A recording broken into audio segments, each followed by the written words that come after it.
بسم الله الرحمن الرحيم markale cashkii noo socday taxano ah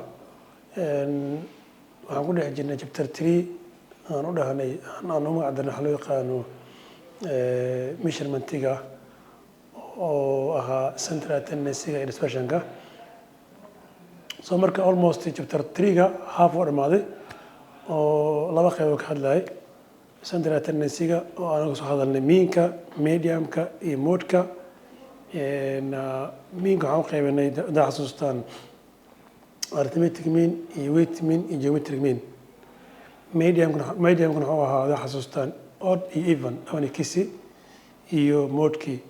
intuu soo baranay plus waxaan kaloo baranay markay tahay waxa u naqaano ungroup data iyo group data so maanta waxaan hor yaallo inaan barano qaybtii kale ee ahayd dispersion-ka oo aan ka soo hadalnay si fiican u soo hadalnay inaan barno marka oo ka koobneyd variance-ga standard deviation-ka mean deviation-ka iyo coefficient of variation-ka iyo interquartile-ka and so on so marka ma ku laabanayo because waa in badan waqti badan geliyey inaan soo fahmno chapter 3-ga muhiimad u lahaa iyo maxaan ku rahdaa central dispersion-ka u shaqeeya labadaba mid kasta muxuu tilmaamaa iyo see loo qaataa kaas waa ka hadalna ma ku laabanayo maanta marka dispersion-ka aan ka hadlaynaa oo ugu horeeya variance-ga standard deviation-ka mean deviation-ka iyo CV-ga saan hor u sheegnayba wuxuu lahaan doonaa group iyo ungroup marka always markay ungroupka tahay waa very simplified waa very simple waay laakiin waxaa ugu adag oo very complex ah ama complicated ah markay tahay information-kaagii group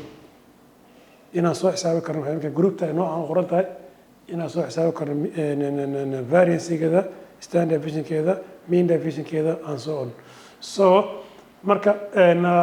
hal mar aan ku siiyo intaa sheegna variance-ga standardka iyo CV-ga iyo dhammaan ayadoo aan group aan ku siiyo kadib group soo aadno okay haddaan ka bilaabo ayadoo group ah oo very simple ah tusaale waxaan haysanaa information ah maybe 8 4 6 iyo 3 yes soo koob marka xogtan waxaan rabnaa inaan soo saaro central tendency-geeda very simple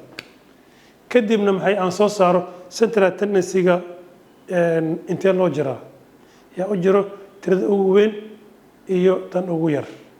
haddaan ka bilaa xogtan ugu horeyn xogtan waa ungroup data waa because hadda waxaa haysanaa keliya 4 number haysanaa you may have kumanaan numbers maybe have malaayiin numbers shaqada waa same laakiin tirada uma badan mahayna ama 5 number ku shaqeey ama ku number qaado shaqada laakiin tirada bisa badanayso marka aan soo koobno si loo fahmi karo maxay afartan number aan qaadano aan soo saaro mean-keeda iyo standard deviation-keeda iyo variance-geeda ayadoo aan group-da kadibna aan u wareegno ayadoo group ah okay markaan rabno inaan soo saaro variance-ga horta variance-ga waxaa loo yaqaanaa kala duwanaansho soomaaligiisa variation kala duwanaansho waay diversity camal waay marka variance-ga markaa maqasho eri ahaan waxaa kugu soo dhacay maxay kala duwanaanshaha tirooyinkaaga tirooyinka maanta meesha kulli sana seema way kala duwan yihiin mid 3 haysta 6 haysta you see different dhexeeyo kala duwan yihiin 3 haysta iyo 8 you see waxa u dhexeysa 5 3 haysta iyo 4 waxa u dhexeeyo 1 marka variance wuxuu sheegi doonaa variation-ka u dhexeeya tirooyinka marka okay tirooyinka kala duwanaa ay ahaa 8 iyo 4 iyo 6 iyo 3 maadaama variation ka dhexeeya maxay waxaa centralka waxaa kuu sheegi doona wax loo yaqaan mean-kaaga marka mean-kayga soo saaro kadibna waa inaan daraaseeyaa mean-kayga ilaa intee ayuu leeyahay variation ka dhexeeya maxay tirooyin kale because mean-ka hal tiro waayo laakiin waa inaan waxay ogaada markaas aan qiyaasi karaa tirada mean-ka soo baxay yani variation ahaan kala duwanaansho ahaan inta u jiraa tirooyin kale that's the concept ka hadlayna okay waxaan rabnaa variance-ga waxaa loo qoraa laba qaybood marna waa saas sigma square marna s square waa yes markoo sigma square waxaa loo yaqaanaa population variance waa kan waa sample variance because tirooyinka laba nooc waaye inaan haysto tiro oo sample ah iyo tiro maxay population ah marka tirooyinka ku xiran tahay haddii tirooyinka ay tahay tiro oo population ah waa inaan isticmaalaa sigma square waa variance way laakiin haddii tirooyinkayga assembly maxay waa inaan isticmaalaa waxa u naqaano s square marka waa variance waa kan markuu yahay sigma caadi markuu yahay waxa u naqaanaa standard deviation markuu square koto variance way bila square-na standard deviation way similarly estimate square koto variance way markuusan wadan waxay standard deviation way so marka waxaan fahmnay esta waa from sample sigmadana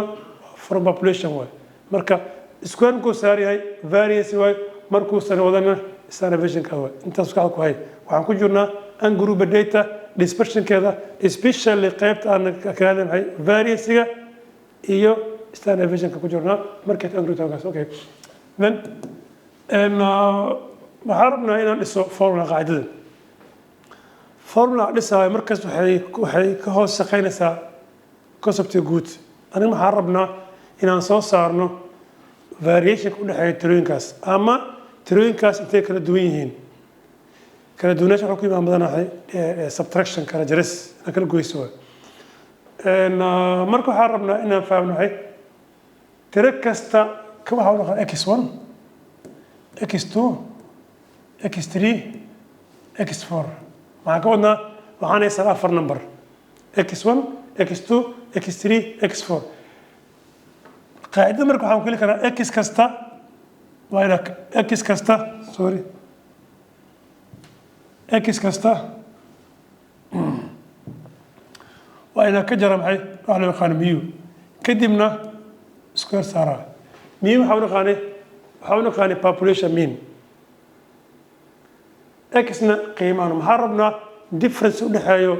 central tendency intee loo jiraa yaa u jiro x1 waxaa rabnaa meankaagi 8 maxaa u jiraa meankaagi 4 maxaa u jiraa 0 meankaagi 6 maxaa u jiraa 2 meankaagi 4 maxaa u jiraa 3 and so on marka waxaa weeyaan waa x kasta oo laga jaro maxay central tendency-ga oo la isku gareeyo ka maxaa loo saarayaa si looga fogaado maxay inuu soo saaro minus because tiri ka soo timaado square saar waa positive way kadibna waa isu geyn doonaa kadibna n qeyb waa markay tahay population variance way markay tahay sambalkana waa isla similarly laakiin xabadal ma x minus x bar kii waxaan ka jari jirnay mu because population way kana x bar way square garay sum garay hoosna way kala duwan yihiin markay tahay population-ka n ka mid tahay way markay tahay sambalka n minus 1 halkaas waxaa ka baxnay formula aan u isticmaali doon maxay markaan rabno inaan soo saarno maxay variance-ga markuu yahay population-ka iyo markuu yahay sambalka marka okay fine okay haddii lagu siiyo kan waa heli karaa tusaale haddii variance-ga oo 4 noqdo standardkaaga waa 2 because xididka saar kan waa square wata kana ma wato marka haddii lagu siiyo variance-ga standard heli karnaa almost kasoo qaad intaan shaqeynay waxaan oo keenay 4 hadduu 4 oo keenay variance-gaaga standardkaaga waa 2 because maxaan ka saaraynaa square-ka hadduu variance-gaaga oo 9 keeno standardkaaga maxay waa 3 waa markasta haddii variance lagu siiyo xididka saar kadibna you will get maxay standardkaaga very easy way so marka kan nukaade aan ku laabano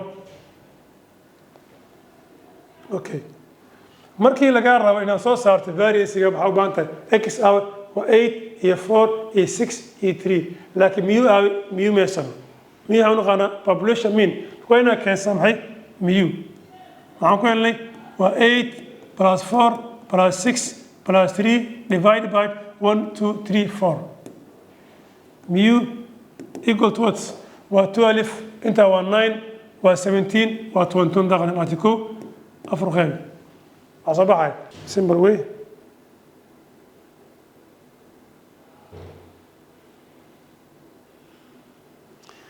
waxaa soo baxay 5.25 yes now marka waxaan raadi karnaa maxay variance marka raadi karnaa waxaan dhihi karnaa sigma square equal to what mu qaysana waa fixed waa 5.25 laakiin x kaas waa isbedelaya marna x8 waaye marna 4 waaye mar 6 waaye mar 3 maxaa leeyahay marka 8 oo laga jar maxay 5.25 maxaa saar square plus 4 minus 5.25 because 4 ka x ka y kana waa 5.25 marka saba square star plus 6 minus 5.25 square star plus maxaa ugu dambeeyo waa 3 minus 5.25 square star waxaa loo qaybin doonaa n ma qaybsanaa 1 2 3 4 and forward. Yes. Then inti imaad marka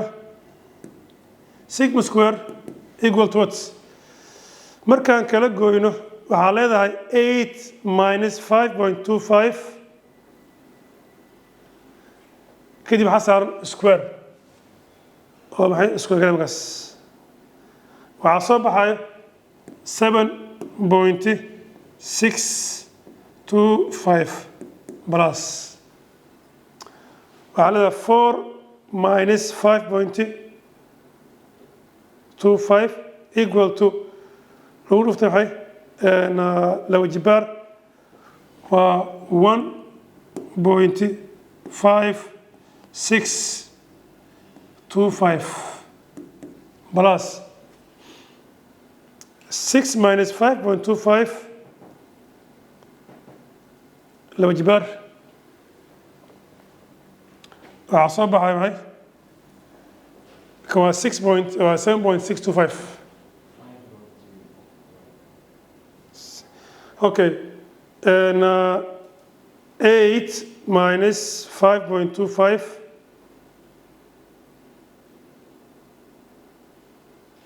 waa 7.5 yes 5 ka tagnaa sorry waa waxba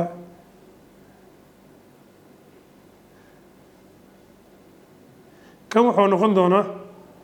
waa 7.5625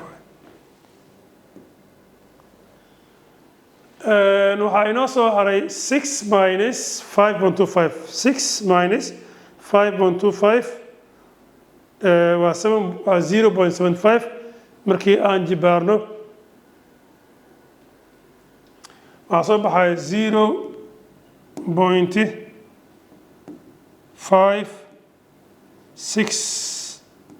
0.5625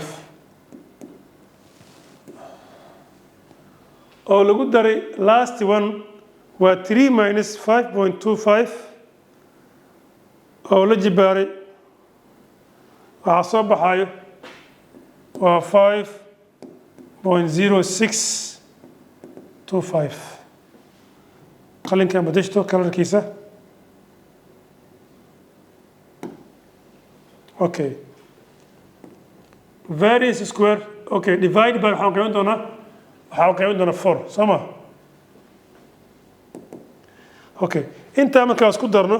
7.5625 plus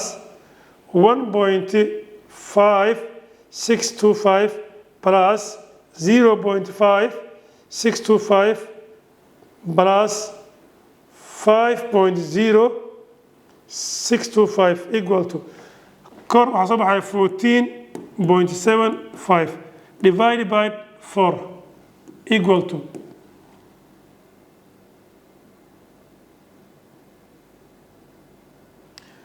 waxaa waaye waa 14.75 divided by 4 waa 3.687 ka waxaa u naqaana maxay variancega markuu yahay populationka intaa marka maxaa inoo haray kan waxaa soo baxday markaan shaqeynay waa 3.687 that's variance yes maxaa inoo haray inaan soo saaro standard deviation waxaan ku ballanay inaan ka saaro rootka this is a variance waay markaan u baahdo standard deviation maxay waa bila root mo kana ka saar kadib maxay you get answer yes markaan ka saaro root ka saar waa 1.92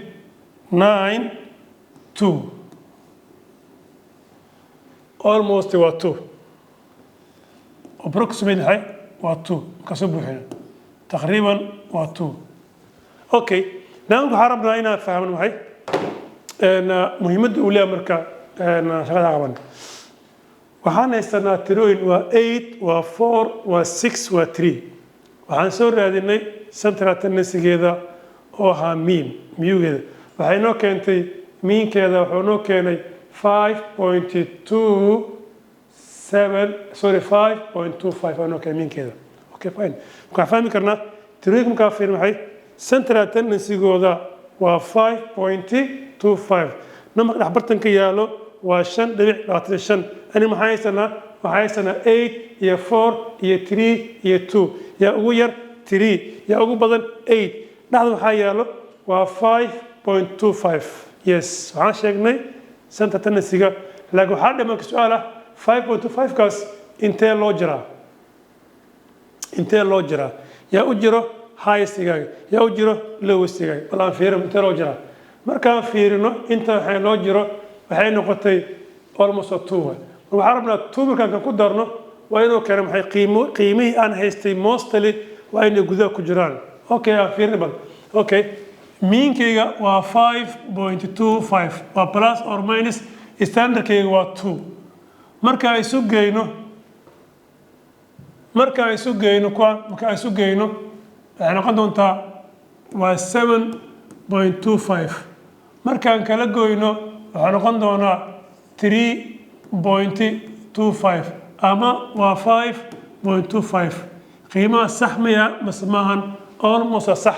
wuxuu noo sheegayaa central tendency-geena qiimaha kala duwan dhexbartankooda waxaa noo yaalo 5.25 laakiin waxaa loo jiraa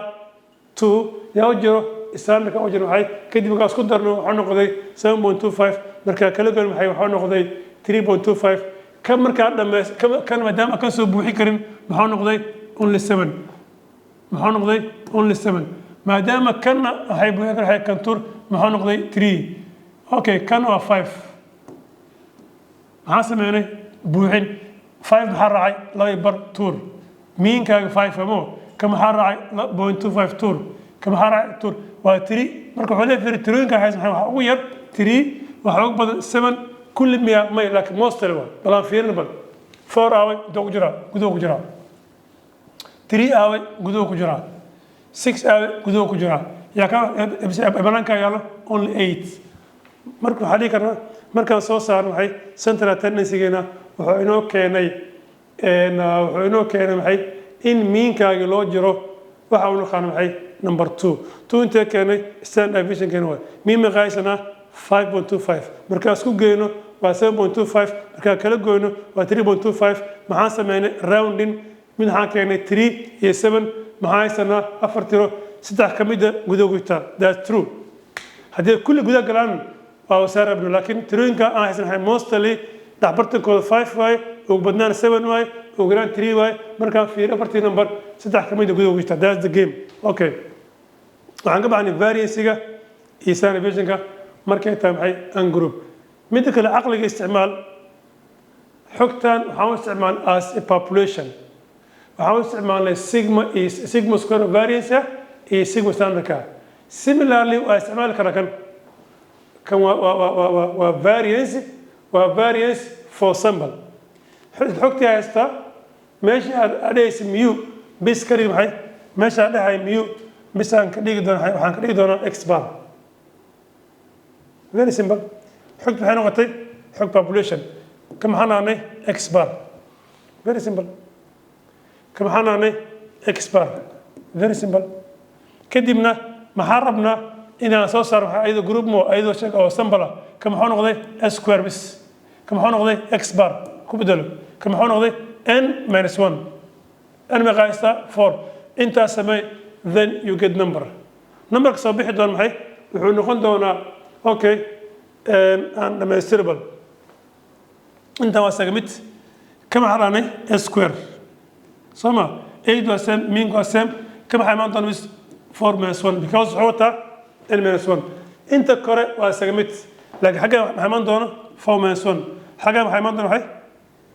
sorry xagga waa 3 because 4 ka jira 1 waa 3 marka almost qaybta kale isaga mid laakiin hoos waxay noqotay 3 because 4 waxaan ka jir doonaa 1 kadib waxaan leenahay 14.75 oo loo qaybiyey 3 waxay noqotay 4 ka wuxuu noqday 4.916 kadibna maxay leeyahay doontaa s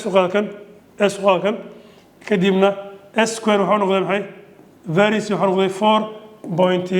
4.916 kadib waxaan ku qasbanahay maadaama s square wuxuu keenay this waa 4.916 imaaday kadibna maxaa u baahanahay inaan soo saar maxay s caadiga oo bla square waa symbol standardka waa hadhow qiimaas qaado root ka saabis marka ka saaro wuxuu keenayaa 2.217 oo keenaya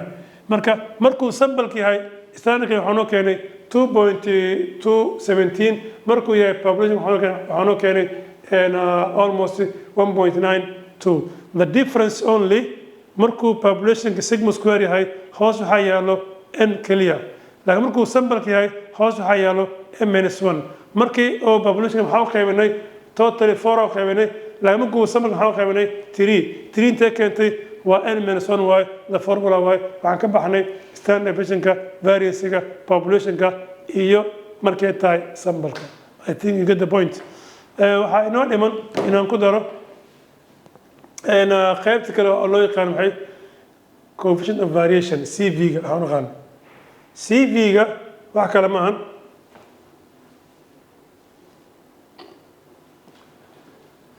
intaan qoro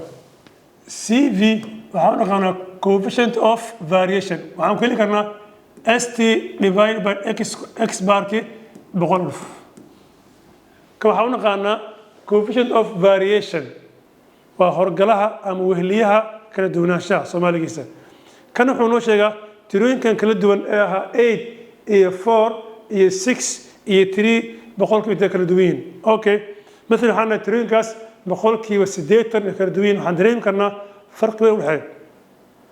haddii aan noo tirooyinka boqolkiiba 10 ay kala duwan yihiin waa tirooyin more close isku dhow 3 4 3 5 3 6 3 2 3 1 you see at that time tirooyinku isku dhow marka kan soo xisaabina waxa ku leeyahay saaxib waa more close way laakiin مثلا waxaa tirooyin waxaa 2 iyo 9 iyo 14 iyo 100 maybe 600 at that time كم كان حساب كم عقولي صاحب ترينكاس و too much variation عقولية بقول كيوا maybe 70 عقولية بقول كيوا 70 ترينكاس أدو كردوين و variation كود أدوين أوكي كان سوق كوا CV حلو استعماله إن لو دراسيو ترين كان لو سيء how much يكلفوك يمرك إذا خاب بقوليها that's the concept أوكي إذا كان داخله اسمه غايسنا اسمه غايسنا معي waa 2.217 divided by b ma qaysana mean waxaa haysanaa markaa mean soo saar mean waxaa loo keenay 5.25 oo loo qaybay 5.25 kadibna qariga boqoley inta 2.217 divided by 5.25 equal to waxay noqotay 0.422 times boqol kurufo waxay noqotay boqolkii 42 marka 42% ayuu dhan yahay farqi u dhexeeya maxay tirooyinkaas almost half yes boqolkiiba 42 ayuu leeyahay cabir ahaan variationkeeda yaa ka yaraan doono hadduu jir lahaa boqolkiiba 12 waxaa tirooyinkaas kale ay aad isu dhow boqolkiiba 10 way kasii macaan tahay boqolkiiba 5 way isku dhow yihiin boqolkiiba 2 isku dhow yihiin boqolkiiba 1 isku dhow yihiin boqolkiiba 0 no different haddii in case uu kan keeni lahaa fiiri hadduu kan taqriiban keeni lahaa 0 waxaa ka wadnaa tirooyinkaagii wax farq u dhexeeya ma lahan oo kulli saam waaye maxaa ka wadnaa masalan fiiri haddaan xisaabiyo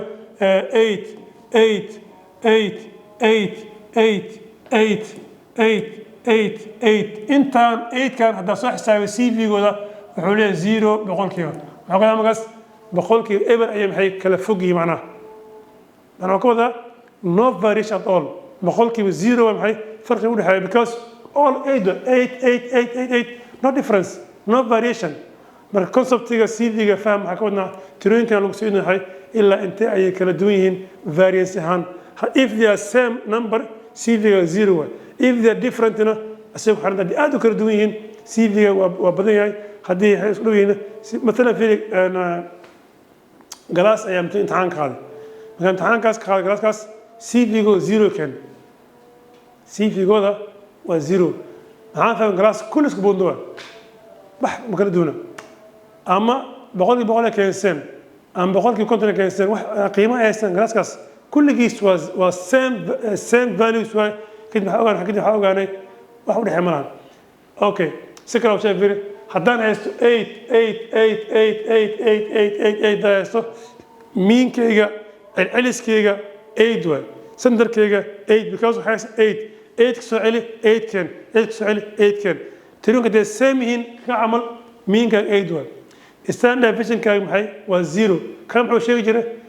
jiray maxay miinka intee loo jiraa because miinkaas 8 waay tirooyinkaas 8 waay wax u dhexeeya ma lahan standardkaaga 0 waay okay CV-gaaga waa 0 marka hadday tirooyinkaas equal yihiin standard deviationkaaga 0 waay miinka hal qiimo kamid because miinka waxaan naqaanaa waa celcelis intee ka soo celinay high and low ama maxaa haystaa all with 8 waay intee ka soo celisay 8 intee ka soo celisay 8 intee keentay 8 that's waa center tendency waay maxaa xisaabisay dispersionkaaga maxay standardkaaga maxaa rabtaa inaad ogaado 8 kaas intee loo jiraa waxba loo jiraa waxaana kulli 8 concepti marka aan fahmno waxaan ka wadnahay dispersionka wuxuu kuu sheegi doonaa maxay tirooyin kala duwan intee loo jiraa bes maxaa isticmaali karnaa standard deviationkana variancegana and so CV-gana waxaan filayaa in la fahmay variancega standard deviationka markay tahay sambalka markay tahay populationka iyo CV-ga markay yihiin kulligood an group waxaa inoo haray insha allahu ayaga groupa oo qaybtaana wabillahi tawfiiq mahadsantihiin